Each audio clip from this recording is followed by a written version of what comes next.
L'espionne, écrit et lu par Marie-Aude Muraille, illustré par Frédéric Josse. Chapitre 1 007 en famille. Ce mardi-là, je suis rentrée à la maison désespérée. J'avais eu 2 sur 10 en conjugaison. Pourtant, j'avais tout bien trouvé le passé composé des verbes. Nous avons allé, j'ai tombé. Mais Madame Maillard a écrit sur ma feuille « C'est à revoir ». Elle est jamais contente, cette maîtresse. J'ai posé ma feuille de conjugaison sur mon bureau.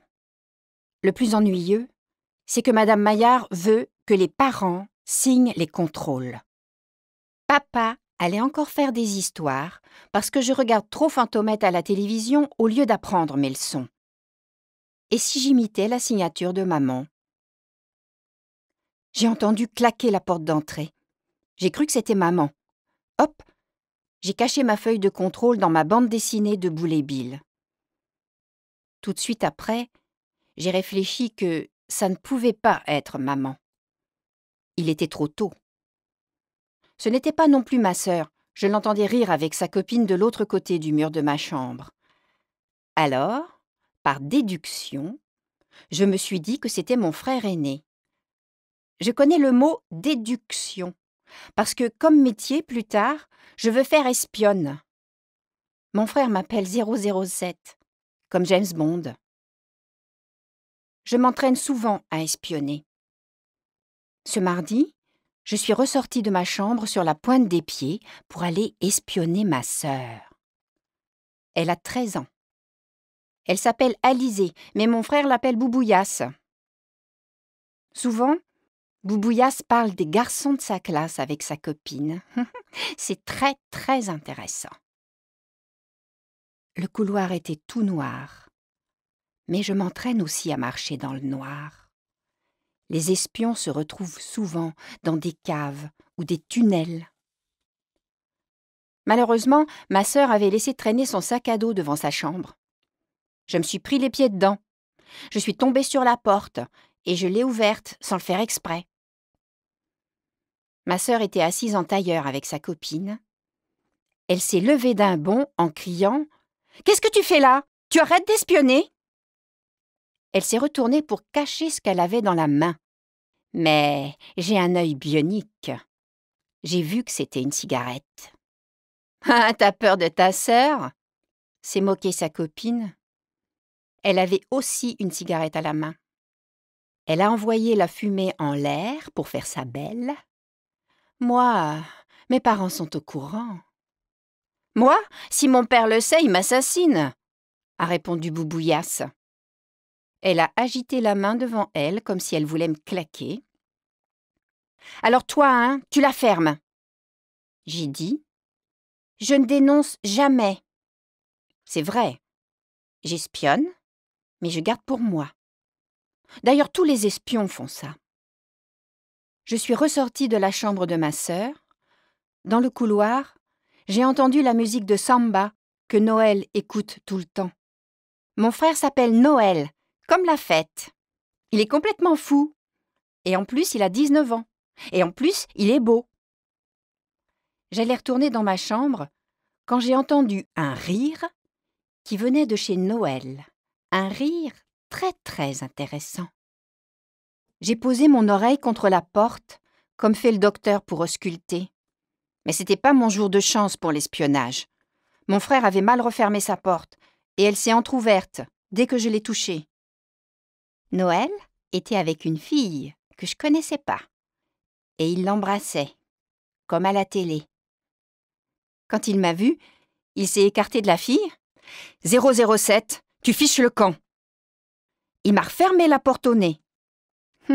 Très, très intéressant le métier d'espion. Chapitre 2 Boubouillasse en danger. Le jeudi suivant, j'ai appris une nouvelle terrible pour ma sœur. Elle était en danger. C'est la dame de la prévention qui est venue dans notre classe nous parler du danger. « Vous êtes en CM1. et vous n'avez sans doute jamais touché à une cigarette. Je vais donc vous expliquer pourquoi vous avez tout intérêt à ne jamais essayer de fumer. Elle a fait une expérience très intéressante avec une poire qui aspire la fumée d'une cigarette. Après, la poire recrache la fumée dans un coton qui devient tout noir. Voilà à quoi ressemblent les poumons d'un fumeur, a dit la dame de la prévention en nous montrant le coton dégoûtant. Tout le monde a fait « Ouah !» et moi, j'ai pensé aux poumons de Boubouillasse. J'ai levé la main. « Oui, Romarine ?» a fait la maîtresse. Madame Maillard m'appelle par mon vrai nom, Romarine. J'ai demandé « C'est pour savoir si on peut encore respirer avec des poumons tout noirs ou si on est mort. » La dame de la prévention m'a expliqué qu'on pouvait avoir plein de maladies avec la cigarette, des angines de poitrine et des cancers du poumon. La vraie catastrophe, quoi. Ce qui m'a achevée, c'est quand elle a dit « Plus on commence à fumer jeune, plus on est menacé. Tu connais peut-être des jeunes qui fument autour de toi. » Elle essayait de me faire parler. Elle ne savait pas que je m'entraîne au métier d'espion. J'ai dit « Non, non », d'un ton très naturel. Quand je suis entrée dans le salon de ma maison, j'avais la tête toute pleine des explications sur la cigarette. Et là, horreur! J'ai vu ma sœur, assise sur la moquette avec sa copine, et elle fumait en regardant la télé. J'ai crié « Mais tu es folle ou quoi ?»« Oh, arrête !» a fait Boubouillasse. « Je vais aérer après. Papa ne s'apercevra de rien. »« Mais c'est pas ça! Ça donne le cancer de fumer !» La copine de ma sœur s'est mise à ricaner. J'étais folle furieuse. « Mais si, c'est vrai, c'est la dame de la prévention qui l'a dit à l'école. » Comme l'autre idiote rigolait toujours, je me suis jetée sur ma sœur pour lui enlever sa cigarette. Boubouillasse est tombée à la renverse. Et là, horreur, sa cigarette a roulé par terre. Elle a fait un méga trou sur la moquette beige toute neuve.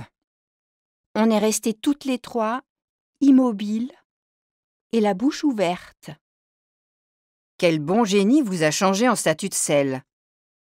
a dit une voix dans notre dos. C'était Noël.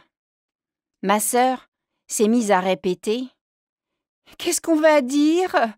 Qu'est-ce qu'on va dire ?» comme un perroquet zinzin. Noël a examiné le méga trou à côté du canapé. Puis, il a décidé « On va mettre un des fauteuils pour cacher le trou. »« Super !» ont crié les deux filles. On a déplacé le fauteuil. Il n'y avait plus qu'un petit problème, le fauteuil était collé au canapé.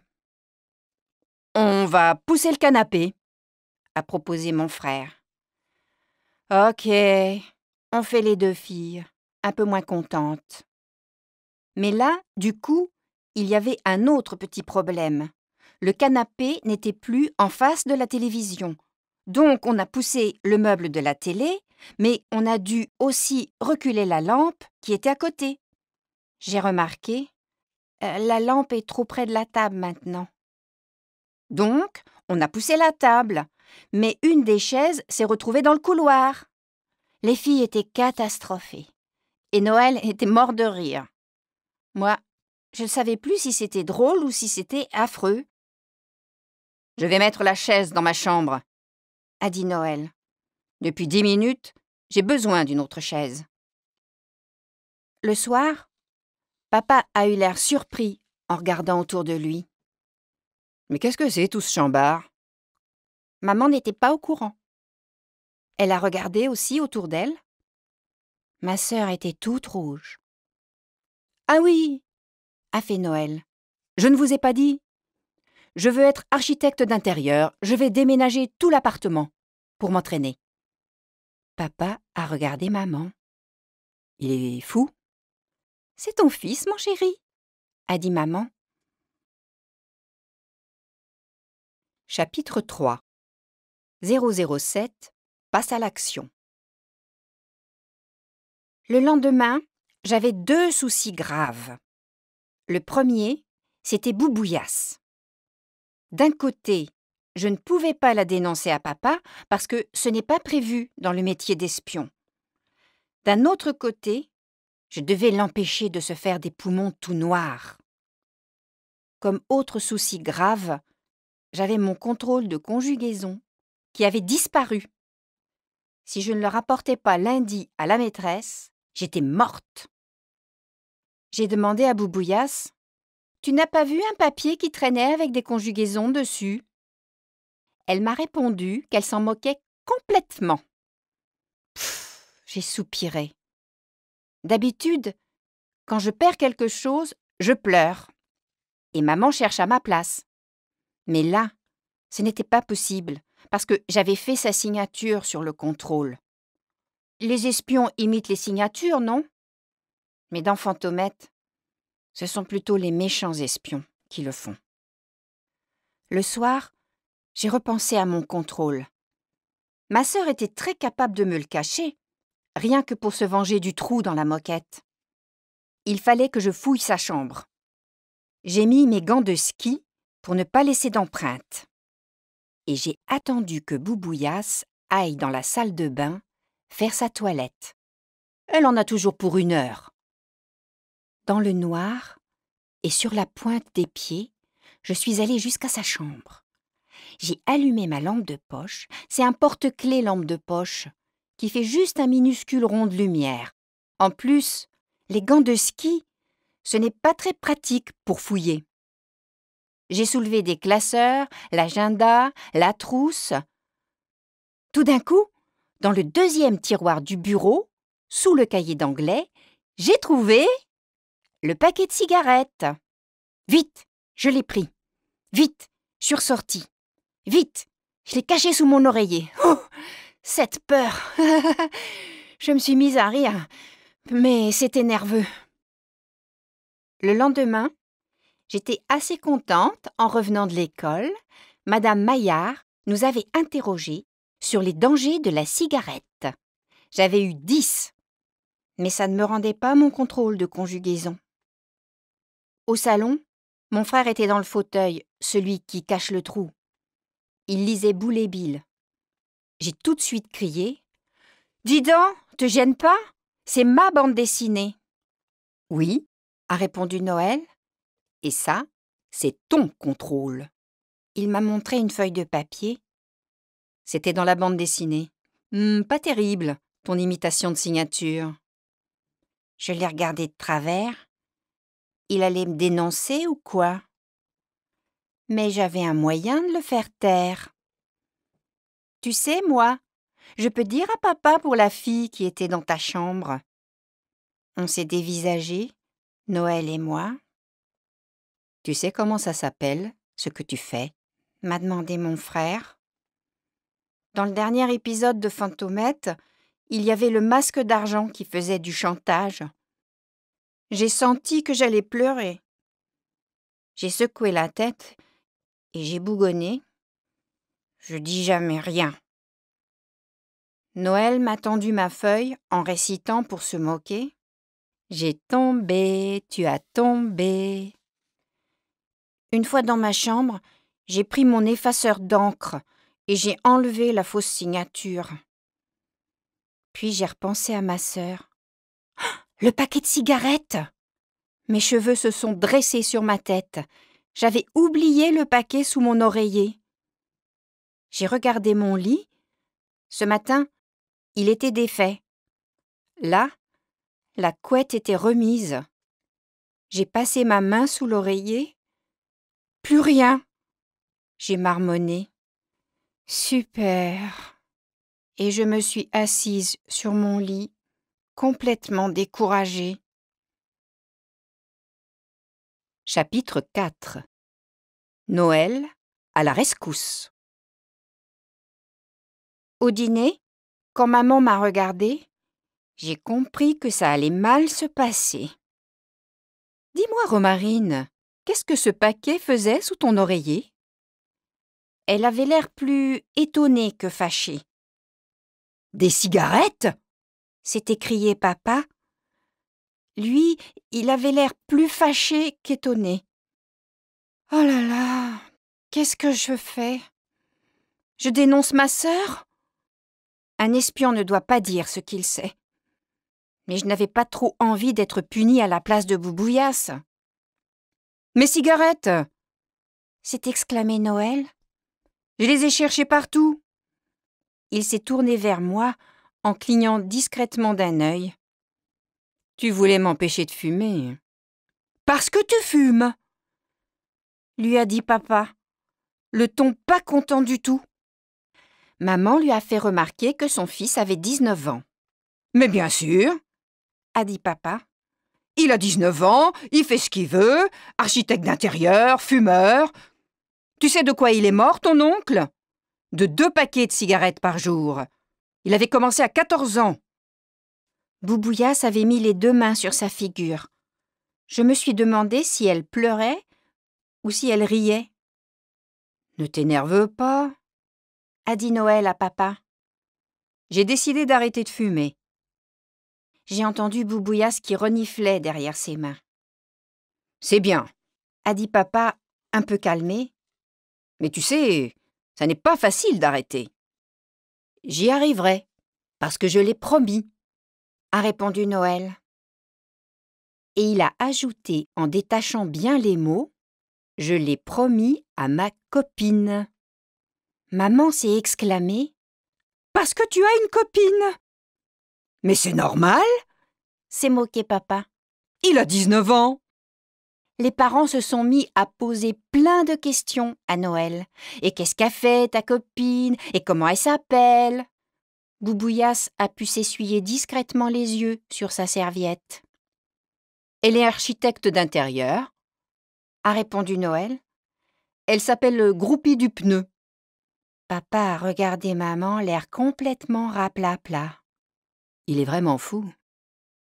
Boubouillasse est parti d'un drôle de rire, et moi aussi, je me suis mise à rire, et Noël, et maman, et papa. « Je vous la présenterai dimanche », a promis Noël aux parents. « Moi, je la connais déjà, nanana, mais je le dirai pas. » Chapitre 5. La fin d'un espion. Le dimanche, maman a voulu remettre les meubles du salon à leur place. Boubouillasse s'est affolée. Elle m'a dit à l'oreille, « Si papa voit le trou de cigarette, il va criser. » Maman était déjà en train de pousser la télévision. « Aidez-moi les enfants, Alizé, va chercher la chaise qui manque. » Puis elle est repartie à la cuisine préparer les amuse-gueules pour l'apéritif. Noël a soulevé le fauteuil. J'ai regardé le trou. J'avais oublié qu'il était aussi énorme. « Attention, voilà maman !» a murmuré Boubouillasse. Elle a mis les pieds sur le trou. Maman a posé les petites saucisses et a regardé ma sœur. « Va donc chercher la moutarde pour les saucisses !» Boubouillasse était en train de prendre racine. Alors, Noël a lancé « J'y vais !»« Et la chaise ?» a demandé maman à ma sœur. « Tu ne l'as pas rapportée ?»« Je ne l'ai pas trouvée !» a fait Boubouillasse de sa voix la plus géniarde. « Mais quelle bûche quand tu t'y mets !» a grommelé maman en s'éloignant dans le couloir. Le problème, c'était que ma sœur n'allait pas pouvoir passer son dimanche les 2 pieds sur le trou. Noël est arrivé de la cuisine avec un petit bol de moutarde à la main. « Pousse-toi », a-t-il dit à Boubouillasse. Elle s'est poussée et le trou est réapparu. Noël a pris une pleine cuillère de moutarde et il a vidé son contenu dans le trou de la moquette. Puis il a recommencé avec une autre cuillerée. Fit, fit. Boubouillasse et moi, on l'a laissé faire, épouvanté. Il a vidé tout le bol, le massacre intégral. C'était tout marronasse et gluant, mais ça remplissait bien le trou. Noël a hoché la tête comme s'il était embêté, puis il s'est mis à crier « Maman, maman, j'ai tombé !» Maman est arrivée portant la chaise. « Qu'est-ce que tu as fait? Oh, mon Dieu !» Le mieux, a dit Noël, c'est de cacher la tache avec le fauteuil. L'invité est arrivé juste à la fin de notre deuxième déménagement. C'était bien la fille que j'avais vue dans la chambre de Noël. Super belle. Elle nous a dit qu'elle s'appelait Ariel Montfort. « C'est mieux que Groupie du pneu, hein ?» a remarqué papa avec un gros rire. Ariel a eu l'air surprise. Je crois que Noël ne lui a pas donné de surnom idiot. Il est trop amoureux. « J'espère que vous ne voulez pas être architecte d'intérieur » a plaisanté papa, toujours avec son gros rire. « J'espère bien le devenir. C'est le métier de mon père » a répondu Ariel. Papa ne savait plus où se mettre. Pour finir, il s'est assis dans le fauteuil qui cache la tache, qui cache le trou. J'ai pensé que c'était le bon moment pour lui faire signer mon contrôle. J'ai couru jusqu'à ma chambre et j'ai rapporté ma feuille avec un stylo. Papa était en train de servir l'apéritif. Je lui ai mis mon contrôle sous le nez. Il a sursauté. « Hein, une signature? C'est pas le moment, ma puce. »« Mais après, je vais oublier. » Ariel m'a demandé en quelle classe j'étais et si j'aimais l'école. Papa a regardé ma feuille et il a marmonné. « Nous avons allé. J'ai tombé. » Mais c'est n'importe quoi, ça. Boubouillasse est venu à mon aide. « Bon, tu signes, papa, et tu nous passes les saucisses. » Papa a signé. Puis, il m'a regardé, les sourcils froncés. « Tu me revois ton passé composé, toi, hein? Tu regarderais un peu moins la télévision, Fantomette et compagnie, tu aurais plus de temps pour les leçons. »« Oh, je les ai tous lus, les Fantomettes !» s'est écrié Ariel. Je voulais lui ressembler. Pas toi? Elle me regardait. Tout le monde me regardait. Comme si c'était vraiment important. J'ai haussé les épaules et j'ai répondu. « Je suis quand même trop grande maintenant. » Je me demande si je ne ferais pas architecte d'intérieur comme métier. Ça doit être très, très intéressant.